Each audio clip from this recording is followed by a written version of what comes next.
Hello students, आज अपन कक्षा 10 की हिंदी क्षितिज उसका जो पाठ है नेताजी का चश्मा, इसके प्रश्नोत्तर पढ़ेंगे। इस पाठ के प्रश्न बहुत ही सरल भाषा में और छोटे छोटे रूप में बनाए गए हैं, जो परीक्षा की दृष्टि से बहुत ही महत्वपूर्ण है। तो अपन इसके प्रश्नोत्तर करते हैं। क्वेश्चन फर्स्ट, सेनानी न होते भी चश्मे वाले को लोग कैप्टन क्यों कहते थे? सेनानी न होते भी चश्मे वाले को लोग कैप्टन इसलिए कहते थे क्योंकि उसके अंदर देशभक्ति की भावना कूट कूट कर भरी हुई थी। वह स्वतंत्रता आंदोलन में भाग लेने वाले सेनानियों का भरपूर सम्मान करता था।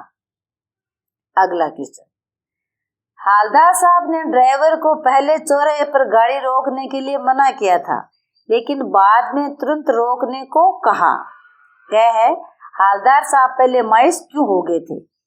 हालदार साहब पहले इसलिए मायूस हो गए थे क्योंकि वे सोच रहे थे कस्बे के चौराहे पर सुभाष चंद्र बोस की प्रतिमा तो अवश्य मिलेगी, परंतु उनकी आंखों पर चश्मा लगा नहीं मिलेगा।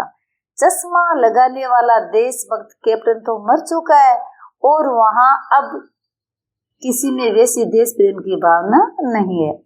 यानी हालदार साहब ने ड्राइवर को बोला कि भाई चौराहे पे आज गाड़ी मत रोकना, लेकिन फिर रोकने के लिए कहा। वो मायूस इसलिए हुए, उन्होंने सोचा कि जो सुभाष चंद्र बोस की फोटो लगी हुई थी या मूर्ति लगी हुई थी, उस पे कैप्टन हमेशा चश्मा लगाता था। अब कैप्टन मर चुका था तो वो मूर्ति है बिना चश्मे के ही मिलेगी, क्योंकि और लोगों में उस कैप्टन जैसी देश प्रेम की भावना नहीं है। खैर, मूर्ति पर सरकंडे का चश्मा क्या उम्मीद जगाता है? मूर्ति पर सरकंडे का चश्मा ये उम्मीद जगाता है कि अभी लोगों के अंदर देशभक्ति की भावना मरी नहीं है, भावी पीढ़ी इस धरोहर को संभाले हुई है, बच्चों के अंदर देश प्रेम का जज्बा है, अतः देश का भविष्य सुरक्षित है। यानी सुभाष चंद्र बोस की जो मूर्ति थी उस पे सरकंडे का यानी तिल्लियों का बना हुआ चश्मा लगा हुआ था, तो उससे ये उम्मीद जगती है कि आज भी लोगों में देशभक्ति की भावना भरी हुई है, देशभक्ति की भावना से वो भरे हुए हैं। अगर देशभक्ति की भावना नहीं होती तो वो सुभाष जी की जो मूर्ति है उस पे ये सरकंडे का चश्मा नहीं लगाते गए। हालदार साहब इतनी सी बात पर भावुक क्यों हो उठे? जब उन्होंने नेताजी की प्रतिमा की आंखों पर चश्मा लगा देखा तो हालदार साहब के मन की निराशा की भावना अचानक ही आशा के रूप में परिवर्तित हो गई और उनके हृदय की प्रसन्नता आंखों से आंसू बनकर छलक उठी। उन्हें ये विश्वास हो गया कि देशभक्ति की भावना भावी पीढ़ी के मन में भी पूरी तरह भरी हुई है। अगला क्वेश्चन, आज से स्पष्ट कीजिए, बार बार सोचते क्या होगा उस कौम का जो अपने देश की खातिर घर गृहस्थी, जवानी, जिंदगी सब कुछ होम देने वालों पर भी हंसती है और अपने लिए बिकने के मौके ढूंढती है। इस कथन का आशय है कि हालदार साहब को भारतीय नागरिकों की देश और देश भक्तों के प्रति उदासीनता और उपेक्षा की भावना को देखकर घोर निराशा हुई। ऐसे लोग देशभक्तों का तो मजाक बनाते हैं और स्वयं ऐसे अवसरों की तलाश में रहते हैं जिनमें सौदाबाजी करके अपना स्वार्थ सिद्ध कर सके। ऐसे लोग तो अपने स्वार्थ के लिए देश को भी दांव पे लगा देते हैं। अगला क्वेश्चन, पान वाले का एक रेखा चित्र प्रस्तुत कीजिए। यानी जो पान वाला था वो दिखने में कैसा था उसके बारे में बताना है। पान वाला काला, मोटा और खुश मिजाज आदमी था। उसके सिर पर गिने चुने बाल ही बचे थे। ज्यादा पान खाने के कारण उसके दांत काले लाल हो चुके थे। वह हरदम अपने मुंह में पान भरे रहता था, तो ऐसा वो पान वाला था। अगला क्वेश्चन, वो लंगड़ा क्या जाएगा फौज में, पागल है पागल। कैप्टन के प्रति पान वाले के इस टिप्पणी पर अपनी प्रतिक्रिया लिखिए। कैप्टन के प्रति पान वाले की यह टिप्पणी बहुत ही अशोभनीय थी।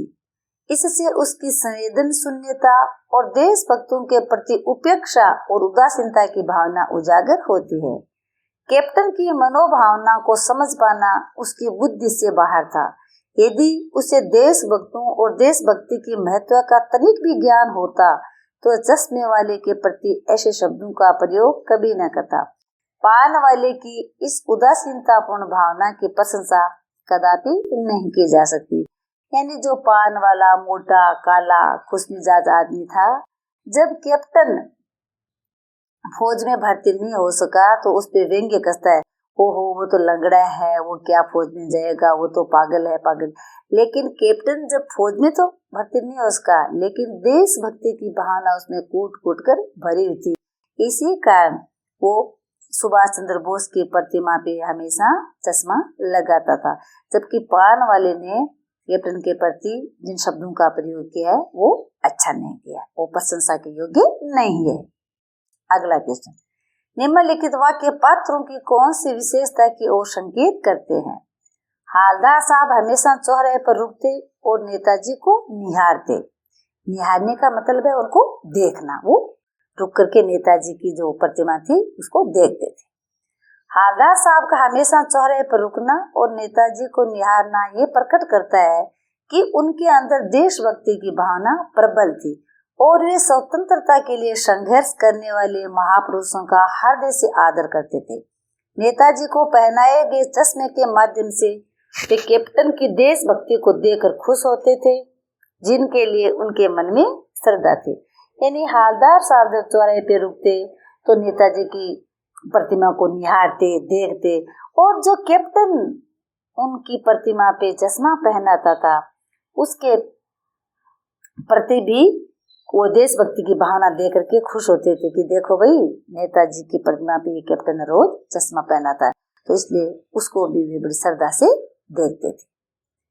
पान वाला उदास हो गया, उसने पीछे मुड़कर मुंह का पान नीचे थूका और सर झुकाकर अपने धोती के सिरे से आंखें पहुंचता हुआ बोला, साहब कैप्टन मर गया। कैप्टन की मृत्यु की बात पर पान वाले का उदास हो जाना और सर झुकाकर आंसू पहुंचना इस बात को प्रकट करता है कि पान वाले के हृदय में कैप्टन के प्रति गहरी आत्मीयता की भावना थी। कहीं ना कहीं उसके मन में भी कैप्टन की देशभक्ति के लिए श्रद्धा थी, जिस कारण कैप्टन के मर जाने पर वह दुखी हो गया। उपरोक्त घटना से पान वाले की संवेदनशीलता और देश प्रेम की भावना का पता चलता है। कैप्टन बार बार मूर्ति पर चश्मा लगा देता था। कैप्टन द्वारा बार बार मूर्ति पर चश्मा लगाना ये प्रकट करता है कि वह देश के लिए त्याग करने वाले लोगों के प्रति अपार श्रद्धा रखता था। उसके हृदय में देशभक्ति और त्याग की भावना कूट कूट कर भरी हुई थी। यानी जो सुभाष चंद्र बोस की प्रतिमा थी उस पे कैप्टन रोज चश्मा अलग अलग चश्मा लगाता था। जो भी अपनी दुकान पे नया चश्मा बनता वो फ्रेम ले जाके वहाँ लगा देता था। तो इससे ये पता चलता है कि जिन्होंने अपने देश को आजाद करने के लिए खुद को कुर्बान कर दिया, देशभक्ति के लिए जो प्राण न्यौछावर कर दिए, उसके प्रति कैप्टन के मन में भी त्याग की भावना कूट कूट भरी हुई थी।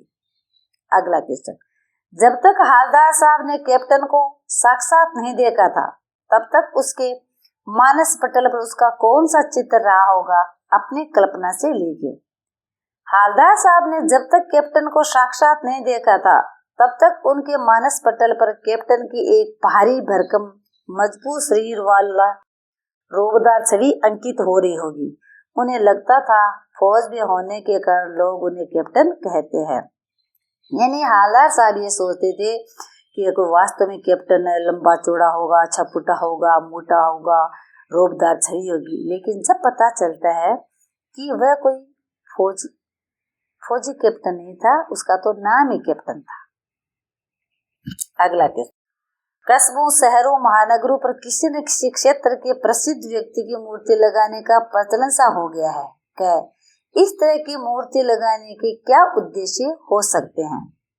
इस तरह की मूर्ति लगाने का प्रमुख उद्देश्य ये होता है कि उक्त महान व्यक्ति की स्मृति हमारे मन में बनी रहे। हमें ये स्मरण रहे कि उस महापुरुष ने देश व समाज के हित के लिए किस तरह के महान कार्य किए। उसके व्यक्तित्व से प्रेरणा लेकर हम भी अच्छे कार्य करें, जिससे समाज व राष्ट्र का भला हो। जहाँ चौराहों पर मूर्ति लगी हुई आपने देखी होगी, कहीं सुभाष चंद्र बोस की, महात्मा गांधी की, इंदिरा गांधी की, भीमराव अंबेडकर की। तो ये मूर्तियां इसलिए लगाई जाती है कि उन महान व्यक्तियों ने अपने देश के लिए क्या क्या कार्य किया उसको हम याद करें, उनके गुणों को याद करें कि किस तरह से उन्होंने अपने देश के लिए कार्य किया, कैसा उन्होंने अच्छा काम किया। तो हम भी उनसे प्रेरणा लें और उनके पद चिन्हों पे चलें, इसलिए चौराहों पे मूर्तियां लगाई जाती है। आप अपने इलाके के चौराहे पर किस व्यक्ति की मूर्ति स्थापित करवाना चाहेंगे और क्यों?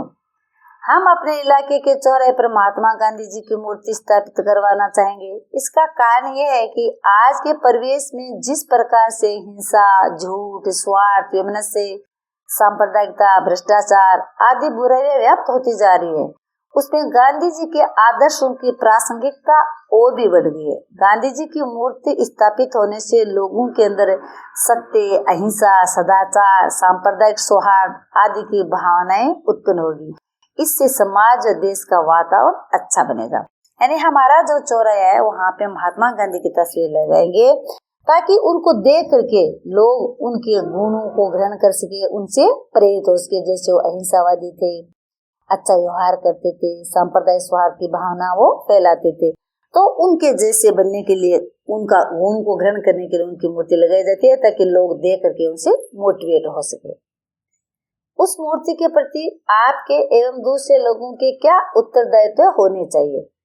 हमारा ये उत्तरदायित्व होना चाहिए कि हम उस मूर्ति की गरिमा का ध्यान रखें। हम न तो स्वयं उस मूर्ति का अपमान करें अथवा उससे क्षति पहुंचे और न ही दूसरों को ऐसा करने दें। हम उस मूर्ति के प्रति पर्याप्त श्रद्धा प्रकट करें एवं उस महापुरुष के आदर्शों पर स्वयं भी चलें तथा दूसरे लोगों को भी चलने के लिए प्रेरित करें। अगर हमारे चौराहे पर किसी महापुरुष की मूर्ति लगी हुई है तो ये हमारा कर्तव्य है कि हम उसका अपमान न करें, उसको कोई नुकसान न पहुंचाएं और न ही दूसरे लोगों को ऐसा करने दें। अगर वो उसको क्षति पहुंचाते हैं, अपमान करते हैं तो उनको मना करें और सबको यूं कहें कि भाई ये जो महापुरुष है इनसे अपन को प्रेरणा लेनी चाहिए। निम्नलिखित पंक्तियों में स्थानीय बोली का प्रभाव स्पष्ट दिखाई देता है। आप इन पंक्तियों को मानक हिंदी में लिखिए। कोई ग्राहक आ गया समझो, उसको चौड़े चौखट चाहिए तो कैप्टन किधर से लाएगा? तो उसको मूर्ति वाला दे दिया, उधर दूसरा बिठा दिया। ये स्थानीय बोली का प्रभाव है और इसको मानक हिंदी में लिखना है। अगर कोई ग्राहक आ गया और उसे चौड़े चौखट चाहिए तो कैप्टन कहाँ से लाएगा? तो उसे मूर्ति वाला चौखट दे देता है और उसकी जगह दूसरा लगा देता है। ये मानक हिंदी में इसको इस तरह से लिखते हैं।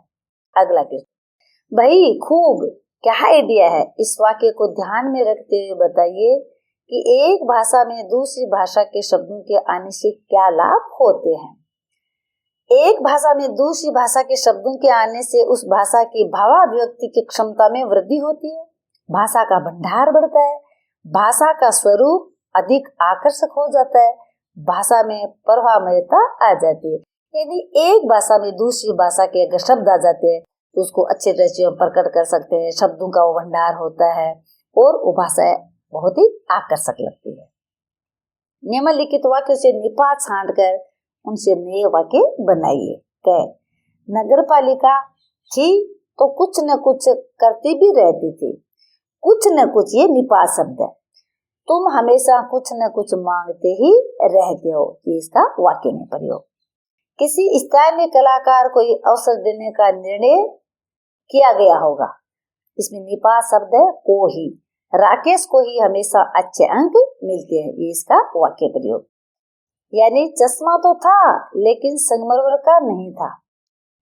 निपात शब्द है तो था, वाक्य प्रयोग है रास्ते में कोई सवारी तो थी नहीं।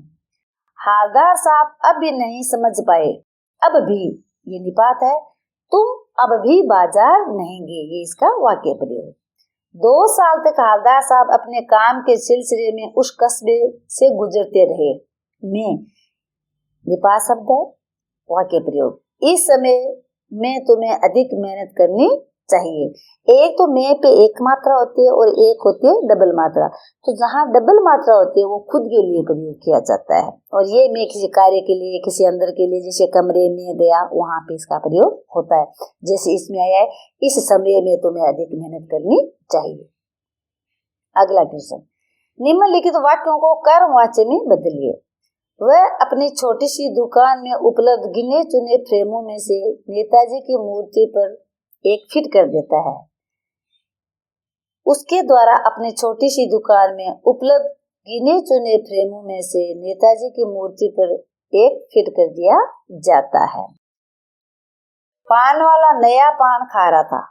पान वाले से नया पान खाया जा रहा था। पान वाले ने साफ बता दिया था।